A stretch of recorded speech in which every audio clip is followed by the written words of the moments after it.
महाराष्ट्र के उप मुख्यमंत्री माननीय श्री देवेंद्र फडणवीस जी से मैं संबोधन हेतु प्रार्थना करती हूं।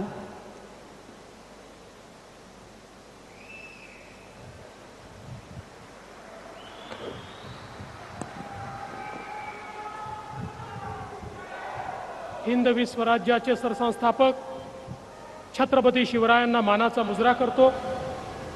भारतीय राज्यघटनेचे शिल्पकार भारतरत्न डॉक्टर बाबासाहेब आंबेडकर यांना मानवंदना अर्पित करतो आणि आपल्या महाराष्ट्राच्या वतीनं आणि पालघरच्या वतीनं अखिल विश्वातील सर्वाधिक लोकप्रिय नेते आणि आपले प्रधानमंत्री माननीय नरेंद्र मोदीजी यांचं हार्दिक हार्दिक स्वागत करतो।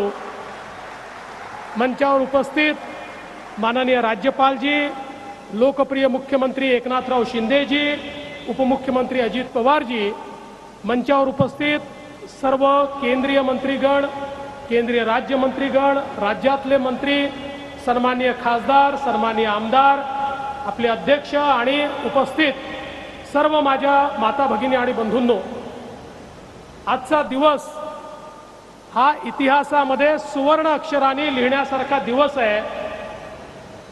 आपल्याला सगळ्यांना कल्पना आहे, मुंबई आणि हा सगळा भाग देशाची आर्थिक राजधानी झाला, कारण मुंबईमध्ये मुंबई पोर्ट आणि JNPT पोर्टमुळे आपण नंबर 1 ठरलो। आता त्याच्यापेक्षा तिप्पट मोठं वाढवण बंदर या ठिकाणी तयार होत आहे। गेले 30 वर्ष 40 वर्ष आपण नंबर 1 JNPT आणि मुंबई पोर्टमुळे राहिलो। पुढचे 50 वर्ष महाराष्ट्र पहिल्या क्रमांकावर राहील या वाढवण बंदरामुळे। आणि केवळ ये संभव हो पाया आदरणीय प्रधानमंत्री जी आपके कारण, क्योंकि 80 के दशक में वाढवण में पोर्ट हो इसकी संकल्पना की गई। ध्यान में यह आया कि पूरे देश में 20 मीटर डीप ड्राफ्ट केवल वाढवण में हमको उपलब्ध है और कहीं नहीं है। इसलिए यहाँ पर अगर पोर्ट तैयार होगा तो भारत एक मैरीटाइम पावर बनेगा।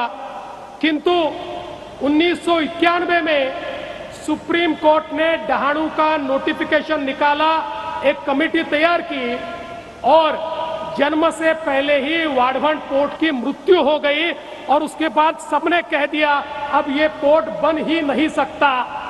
लेकिन 2014 में प्रधानमंत्री जी आपकी सरकार आई, आपके आशीर्वाद से महाराष्ट्र में हम सभी को काम करने का मौका मिला और आपके आशीर्वाद से हमने इसे वापस जीवित किया। और सबसे महत्वपूर्ण कोई काम किया तो हमने नया राइट ऑफ वे ढूंढकर निकाला जो डहाणू नेचुरल अथॉरिटी के बाहर था, और एक ऐसा राइट ऑफ वे जिससे पर्यावरण को कोई धोखा नहीं हो सकता। और उसके कारण ये जो 91 का नोटिफिकेशन था, उस नोटिफिकेशन से ये वाढवण पोर्ट बाहर निकला और आपने इसको नेशनल पोर्ट का दर्जा दिया। और मुझे बहुत खुशी है, सुप्रीम कोर्ट तक हर जगह हम लोग जीतते गए और आज की ये परिस्थिति है कि वाढवण का शिलान्यास आपके हाथ से हो रहा है। और मैं ऐसा कहता हूं, किसी भी देश के इतिहास में एक ऐसा वाकया होता है जो उस देश के लिए टर्निंग पॉइंट होता है। प्रधानमंत्री जी अगले 200 साल तक ये वाढवण का जो पोर्ट है, इस पोर्ट के कारण आपका जो नाम है वो इतिहास में दर्ज होगा कि भारत को आगे ले जाने का काम अगर किसी ने किया तो प्रधानमंत्री मोदी जी ने यहाँ पर किया। और इसलिए मैं उनका बहुत बहुत आभार व्यक्त करता हूँ। और आज ये क्षण आ चुका है। मैं प्रधानमंत्री जी इस समय एक सुझाव देना चाहता हूँ कि जिसकी फिजिबिलिटी हम लोग देखें। आप जानते हैं, दुनिया के सारे बड़े एयरपोर्ट ये रेक्लेमेशन करके इसी प्रकार से समुद्र में पोर्ट के आसपास तैयार किए हैं। मुंबई में हम आने वाले दिनों में मुंबई जो बढ़ने वाली है वो सारी की सारी इसी वसई विरार पालघर साइड में बढ़ने वाली है। हम लोग इस पोर्ट के लिए रिक्लेमेशन कर रहे हैं। उसके साथ साथ अगर हम एयरपोर्ट का भी रिक्लेमेशन करें और तीसरा एयरपोर्ट अगर इधर करें तो मैं ऐसा मानता हूं कि हम मुंबई को बदल देंगे। मैं जाते जाते इतना ही कहना चाहता हूं, इस जो ये बंदर है इसको तैयार करते समय एक चीज का ध्यान रखा गया, हमारे जो मछुआरे हैं, हमारी जो फिशिंग कम्युनिटी है, उसके जीवन में सकारात्मक परिवर्तन आए।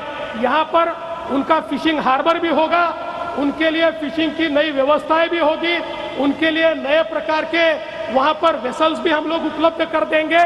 और इतना ही नहीं, ये भी तय किया यहाँ के फिशरमैन और यहाँ के आदिवासियों को ही ट्रेनिंग देकर उनको ही यहाँ पर जॉब्स दिए जाएंगे। 1 लाख अवसर यहाँ पर तैयार होंगे, वो यहाँ के आदिवासियों को, यहाँ के ओबीसीज को और यहाँ के फिशरमैन को देने का निर्णय किया।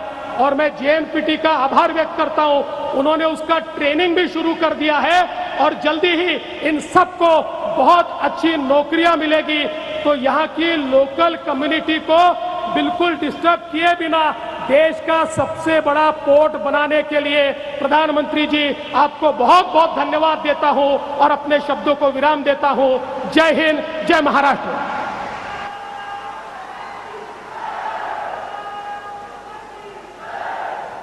बहुत बहुत धन्यवाद। और